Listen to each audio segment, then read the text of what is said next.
What's up, RoyalSpartan Tribe? This is RoyalSpartan125, back for yet another great reaction. Okay, this is the craziest facts about the Middle Ages. I just saw this and I just wanted to do it. So, yeah, I love history, mostly medieval history. I'm not really into more modern history, like 1900s onward, up. I'm not like into World War One, World War Two. I love more medieval history, but nobody ever requests them. So yeah, got plenty of World War One and World War Two requests though. I will get to them. I will. I've just no interest really in those type of videos. I will do them, but I prefer stuff like this. Medieval, Middle Ages, sort of stuff. Yeah. Okay. Well, I don't really know much about these guys. I can't remember what you call their channel now, but I'm looking forward to it anyway.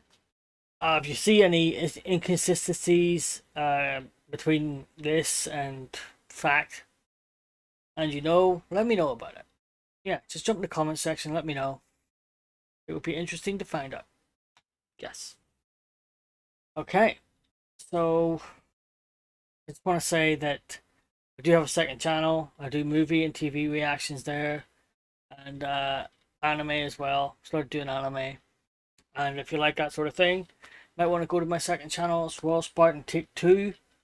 The link is in the description down below. If you look for it, it should be there. And yeah, just head over there, watch my videos if you want to, and if you like it, subscribe to the channel. It would really help me out. Okay. If you haven't subscribed to this one, subscribe to this one too. Why not? Okay, let's jump in. From bizarre ways for cleaning wounds to partying in the cemetery, here are 10 things you wouldn't believe about the Middle Ages. Here we go. Origins explained. That's who it is. Number 10. Pointy shoes were all the rage. Today, if you decided to wear long, pointed shoes, you might look a little eccentric to say the least. But in medieval times, pointy shoes were all the rage. Forget Adidas. If you wanted to look cool in the 14th and 15th century, you would wear Krakows, named after the former Polish capital of Krakow. These shoes might have been fashionable, but they were not practical. They were very pointed and elongated, making it a little ridiculous to just walk around. And if you stood too close to someone, they would ruin your nice leather, or you could poke someone in the shin. There's even a record of people not being able to kneel in prayer because of them. The whole thing went so far that in 1368, Charles V of France banned the manufacturing of pointy shoes in Paris. But fashion is fashion, and Krakows dominated European courts for decades to come. Also, these shoes were expensive. You had to find a talented shoemaker and use only the best quality materials. Only the elite were brave enough to wear them. The tips were stuffed with moss and some kind of overshoe for support. The richer you were, the more extreme and lengthy the tip. Size mattered, except in battle because no one could walk around freely or carry weapons. They hung on for a while, but finally common sense prevailed. So, pointy shoes. Anyone gonna go out and buy some pointy shoes? Not me. They don't look very comfortable either, I don't know what it is. They just don't look...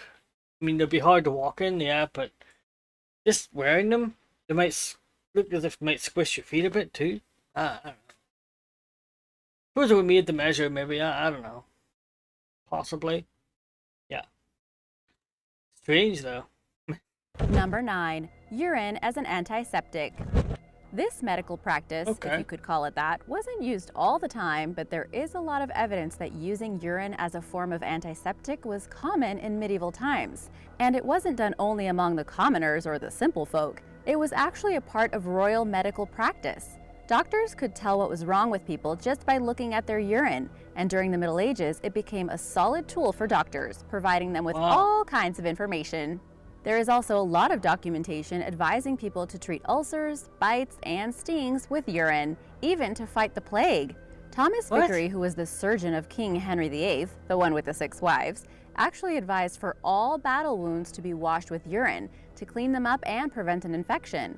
While this was technically after the Middle Ages, the information all came from their past experience. In those days, urine was the most sterile thing around because even the water was a little iffy. Even the Aztecs are said to have used urine to disinfect wounds. Wow. But don't get any ideas because now, while you could use it to flush out your wound in a pinch, there are much, much better alternatives. Yeah. After all, there are advantages to not living in the Middle Ages anymore.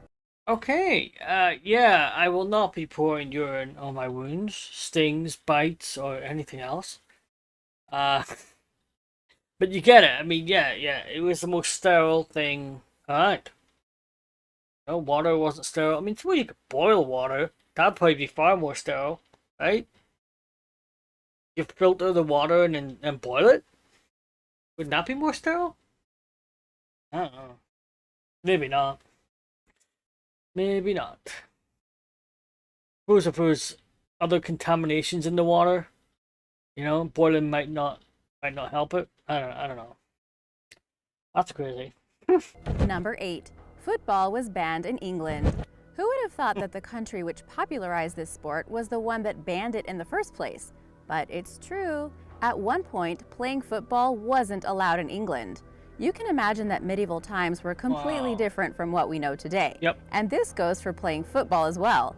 In those days, football was played everywhere without any strict regulations, and it was gruesome and violent. It's also known as mob football, as it literally involved a mob of people. This was played between neighboring towns and villages. The number of opposing players wasn't strictly defined, and the ball was in fact an inflated pig's bladder. The rule was no murder, but everything else was pretty much allowed. Imagine having a mob scene with everyone punching and screaming at each other in front of your house. Not a pretty sight, I can tell you that.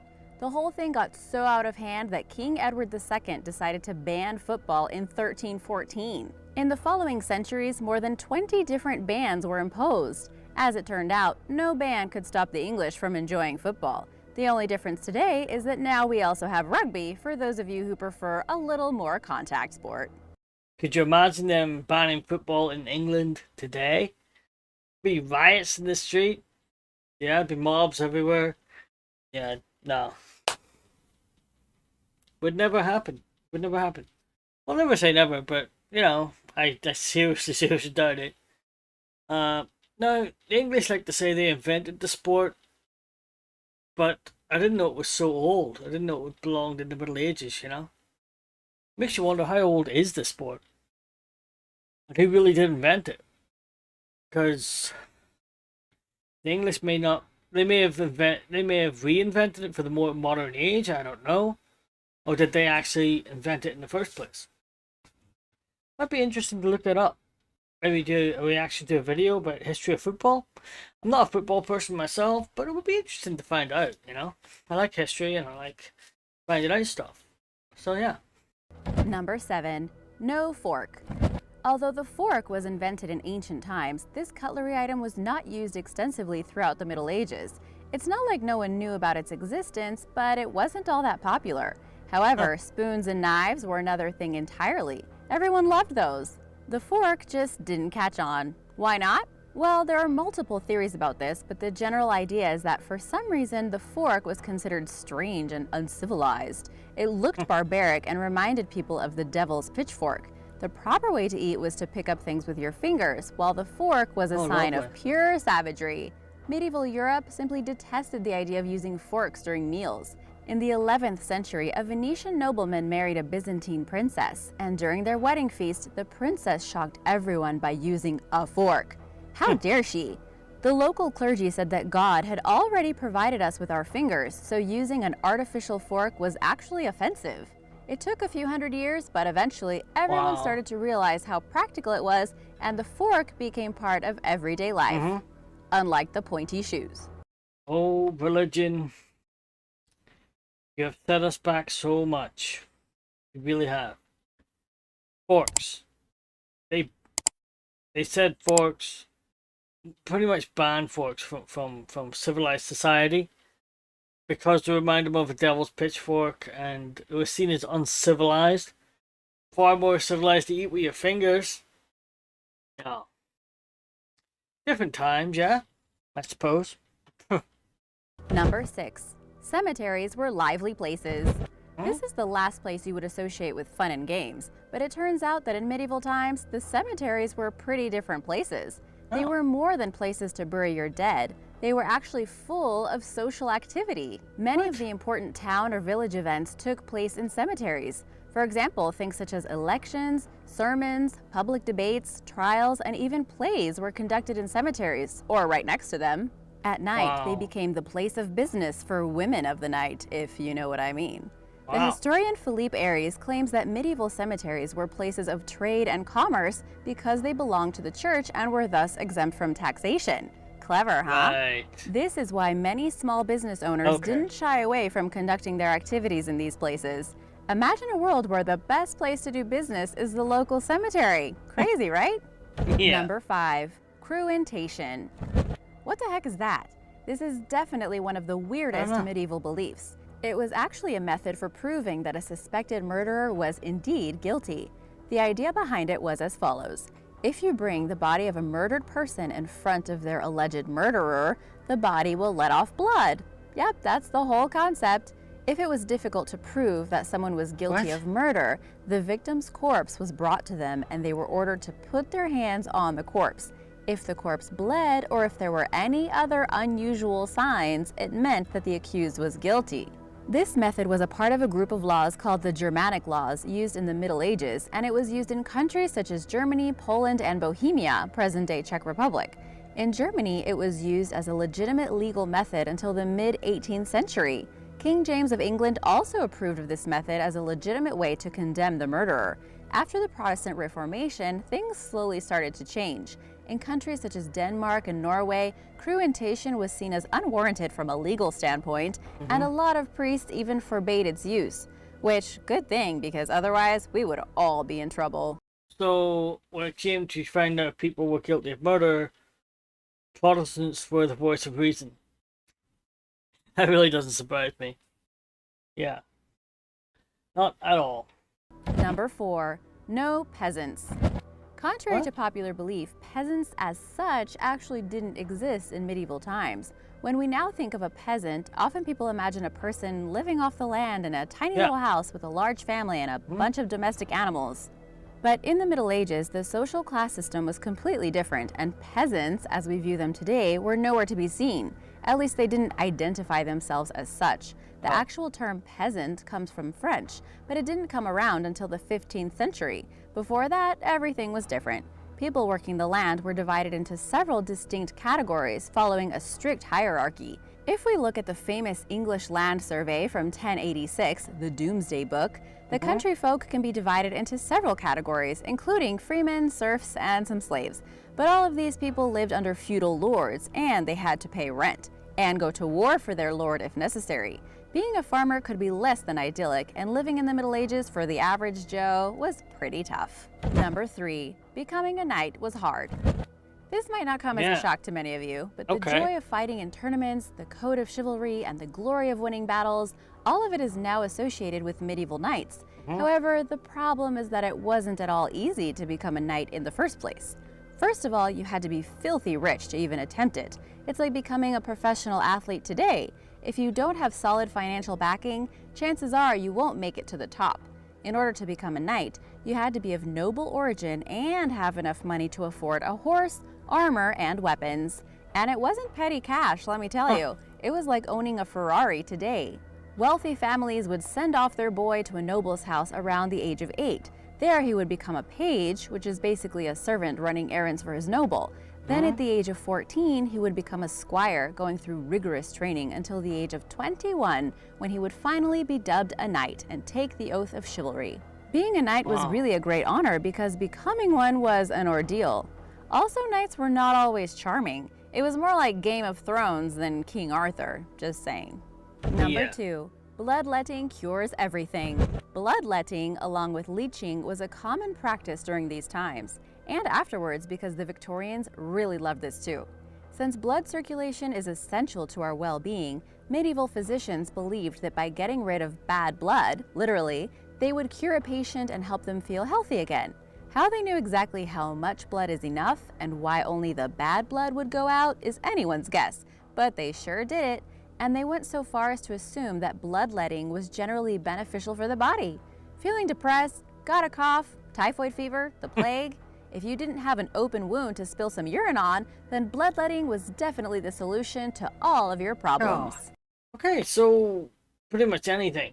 If you had anything wrong with you, like you said, a headache, cough, a plague, anything at all, just cut yourself open, let some blood out, you know? Let out the bad blood. Wow. Which is, the opposite is true, right? You need to keep your blood. Because the more blood you let out, the weaker you get. Which is bad. You need all your strength. And that's of course you got the plague, then you're pretty much done. But you know, yep, if you got the plague, you're pretty much through, especially back then. Number 1, bone houses. In medieval cemeteries, there was a big problem of overcrowding, and to make up for the much-needed space, bones of dead people were exhumed and put in places called ossuaries or bone houses. Oh yeah. Now mix this with the human need for creativity, and you get nice little works of art. Bones were often arranged in ossuaries for aesthetic appeal and religious messages. In these times, the church had an integral role in society, and the idea of the afterlife was nurtured and discussed all the time.